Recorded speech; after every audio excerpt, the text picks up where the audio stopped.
পড়াশোনার জন্য সারা পৃথিবীতে যতগুলো সিস্টেম আসছে তার মধ্যে যদি আমি বলি নাম্বার 1 সিস্টেম, সেটা হচ্ছে হাফেজি পড়ার সিস্টেম।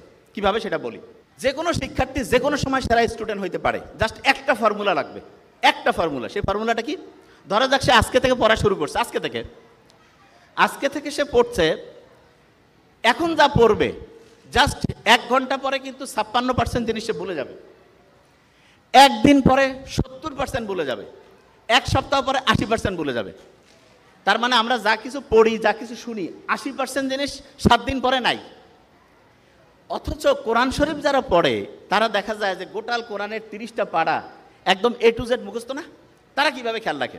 কেউ যদি হাফেজি পড়াটা দেখে, দেখবে যে হাফেজিতে যারা পড়ে ভোরের টাইমে তারা একটু পড়ে এবং সকালে আবার একটু পড়ে, পড়ার পরে দুপুরের পর থেকে তারা রিভিশন দেয়, মাগরিবের পরে তারা রিভিশন দেয়, এশার পরেও রিভিশন। সারাদিনে যে টাইমটা তারা পড়ে ক্যালকুলেশন করলে দেখা যাবে 70% থেকে 80% টাইম তারা রিভিশন দেয়, 70 থেকে 80% টাইম তারা শুধু রিভিশন দেয়। এবং ইন্টারন্যাশনালি বলতেছে যে একটা স্টুডেন্ট অসাধারণ হবে যদি সে দৈনিক যে পরিমাণ টাইম পড়ে তার 70% টাইম সে যদি রেগুলার রিভিশন দেয় তাহলে সে অসাধারণ স্টুডেন্ট হবে। এবং একটা স্টুডেন্ট যখন হচ্ছে যে হাফেজি পড়ে তখন তার ব্রেইনের মধ্যে কিন্তু একটা আলফা ওয়েভ তৈরি হয়, আলফা ওয়েভ। এবং এই ওয়েভটা এমন, ধরা যাক আপনি নর্মালি একটা পৃষ্ঠা পড়তে আপনার লাগতেছে ধরলাম যে 10 মিনিট। আপনি যদি আলফা ওয়েভে পড়েন, আলফা ওয়েভ ব্রেইনের মধ্যে, তাহলে আল্লাহর রহমতে আপনার ওই পড়াটা 2 থেকে 3 মিনিটে হবে। তার মানে স্বাভাবিকভাবে একটা পড়া আপনি যেই স্পিডে পড়েন আলফা ওয়েভ থাকলে তার থেকে 4 থেকে 5 গুণ বেশি স্পিডে আপনি আল্লাহর রহমতে পড়তে পারবেন। তাহলে যারা কোরআনের হাফেজিতে পড়ে তারা কিন্তু ব্রেইনে আলফা ওয়েভ তৈরিটা অটোমেটেড হয়। ওই যে আমি যখন কোরআন তেলাওয়াত আমরা শুনলাম তখন একটা ভালো লাগছে না সবার? কোরআন যখন শুনলাম কি কারণে ভালো লাগলো? কারণ কোরআনের আয়াতগুলো আল্লাহ এমনভাবে অ্যাসেম্বল করছেন, যখনই আমরা শুনি তখন ব্রেইনটা কুল ডাউন হয়। এবং ব্রেইনটা কুল ডাউন হয়ে গেলে ব্রেইনের মধ্যে প্রতি মুহূর্তে যে হচ্ছে বিভিন্ন ঢেউ আছে, ঢেউটা এমন লেভেলে আসে যেটার নাম হচ্ছে আলফা ঢেউ। এবং এই ঢেউটা ব্রেইনের জন্য খুব উপকারী। দেখেন সায়েন্স যে আবিষ্কার হচ্ছে, আপনারা দেখবেন কোরআনে একটা আয়াত আছে যে উটকে আমি কেমনে বানাইছি এটা কি তোমরা দেখবা না? উট তা কিছুদিন আগে আবিষ্কার হইলো যে উটের যে চোখের পানি আছে না, এই চোখের পানির মধ্যে এমন এক রকমের মেডিসিন আছে যেটা প্রায় 30 রকমের সাপের যে বিষ সেটাকে নিষ্ক্রিয় করতে পারে। ওই যে রাসেল ভাইপারের নাম শুনলাম না, খুব আলোড়ন সৃষ্টি করছিল। সেই রাসেল ভাইপারের যে বিষ ভয়ঙ্কর, মুহূর্তের মধ্যে মানুষকে ধ্বংস করে ফেলে, সেই বিষকেও নিষ্ক্রিয় করার ক্ষমতা বিজ্ঞানীরা দেখছে যে উটের যে চোখের পানি সেটার মধ্যে আছে।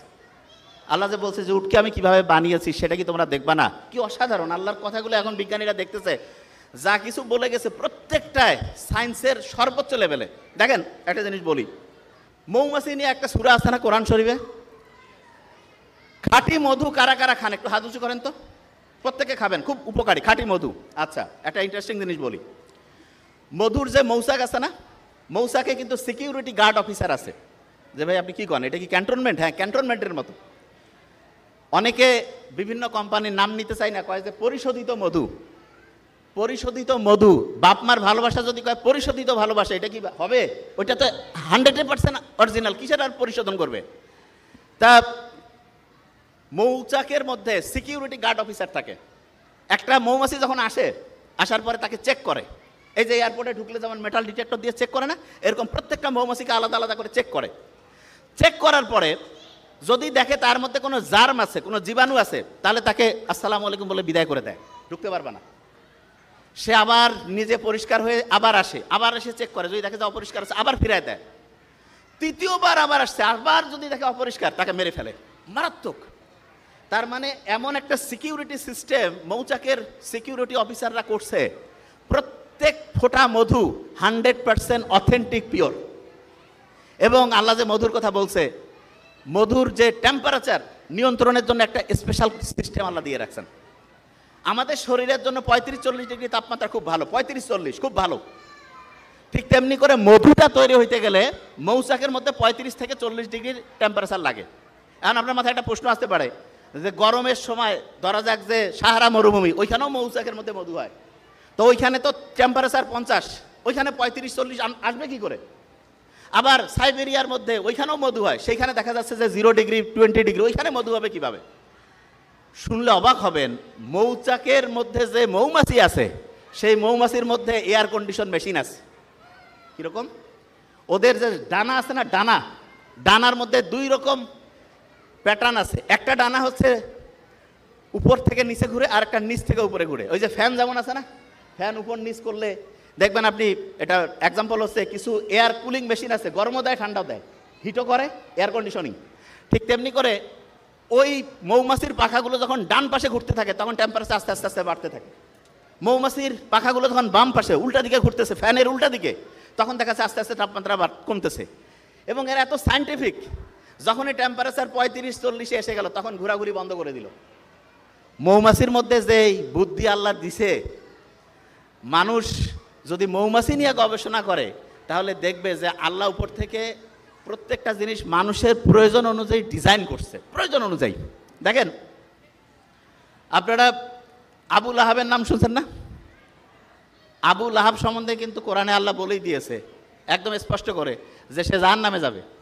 এবং আবু লাহাব যদি ইসলাম কবুল করতো তাহলে কিন্তু কোরআন ভুলে যেত, বিলিভ, কারণ আল্লাহ নিজে বলছে যে ও জাহান্নামে যাবে। কিন্তু দেখেন, আল্লাহ কিন্তু মানুষের অতীত, বর্তমান, ভবিষ্যৎ সব জানে, কারণ আল্লাহর কাছে টাইমের কোনো হিসাব কিতাব নাই, সব একই, সব কিছু ওনার কাছে স্থির, কোনো কিছু আগে পিছে কিছু নাই।